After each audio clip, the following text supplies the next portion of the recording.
Bwana, hii ni kubwa kuliko na sijaweza kuishuhudia kwa miaka mingi zaidi. Rose Muhando ndio msanii wa kwanza kabisa wa nyimbo za injili kuweza kuwabwaga chini wakali wa Bongo Flava. Hapa namzungumzia Diamond pamoja na Alikiba.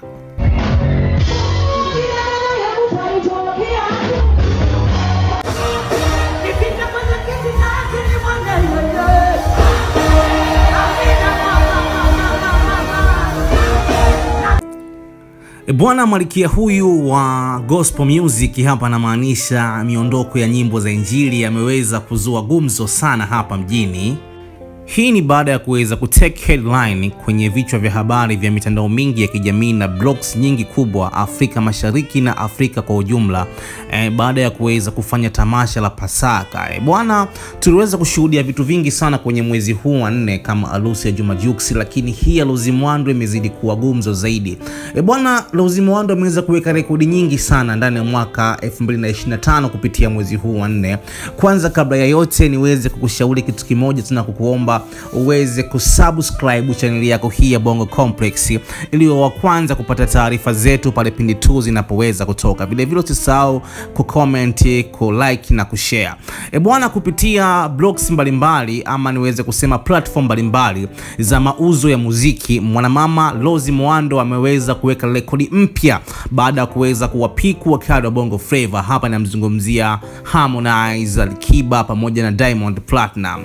Bwana, imeweza kuzua gumzo kubwa sana kwenye platform za kuuza muziki kama Spotify, kama iTunes, bila kusahau Audiomack, YouTube, vile vile bila kusahau TikTok. Kwa mwezi huu wa 4 mwanamama Rose Muhando ameweza kuwafunika wakali wote wa muziki Tanzania, hapa na maanisha gospel pamoja na Bongo Flava. Watu wanajiuliza inakuaje na perform nyimbo za zamani alafu zinaweza kumake headline. Yani haijawahi kutokea, ni kwa mara ya kwanza. Na ninatolea mfano kama Diamond leo aseme a perform my number 1 ya zamani alafu i make headline leo. Iko ni kitu ambacho kwa sorry ifikata akiwezekanike. Au Alikiba perform nyimbo ya Mwana alafu he make headline leo. Lakini imekuwa ngumu sana na ni rahisi zaidi kwa mwanamama Rose Muhando kwa sababu ameweza kuperform nyimbo zake kama ni Bebe, Utamu wa Yesu, nyimbo za kitambo kidogo miaka kama 2010, 2011, lakini zimeweza kumake headline kwa kizazi hiki cha leo. Ndo sababu kubwa iliyofanywa kwa mwezi huu wa 4 aweze kuvunja rekodi ambayo ilisimikwa kwa miaka mingi na wakala wa Bongo Flava. Kwa mara ya kwanza inavunjwa na msanii wa gospel music. Hapa namzungumzia Malikia wa muda wote wa nyimbo za injili, sio mwingine ni Rose Muhando.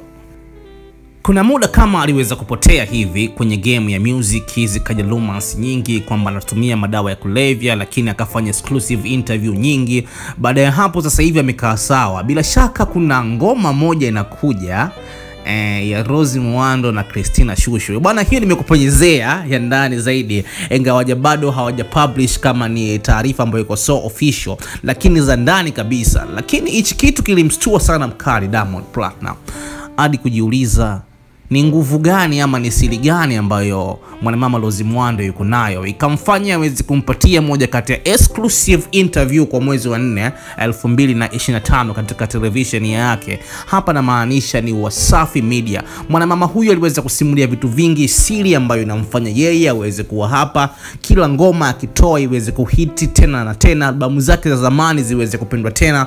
Amesema yeye alikuwa mtu mifungo sana baada ya kuweza kupotea muda fulani.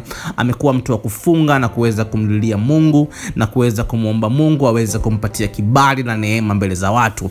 Mwanamama huyo Rose Muhando ameendelea kufunguka mengi zaidi. Vile vile akasema kwenye mistari Biblia amekuwa akisoma kwamba Mungu alisema atamfanya kuwa kichwa wala sio mkia. Lakini nataka udondosha comment yako hapa. Je, unahisi wakala wa Bongo Flava Diamond na Alikiba wataweza kupindua upepo wa mwanamama Rose Muhando kwa sasa kwenye game ya mauzo ya muziki kupitia YouTube, iTunes, bila kusahau Audiomack na Spotify kwa hapa Tanzania, ama mwanamama huyo ataendelea kubaki kileleni kwa mwaka huu 2025? Bwana, achia comment yako hapo kupitia ukurasa wako bora kabisa Bongo Complex Media. Nafanya kama una subscribe hivi ili wa kwanza kupata taarifa zetu mara pale ndi tu zinapoweza kutoka. Mungu wa mbinguni akubariki sana. Usisahau kusubscribe ili wa kwanza zaidi kupata taarifa zetu na notification zetu pale tu zinapoweza kutoka.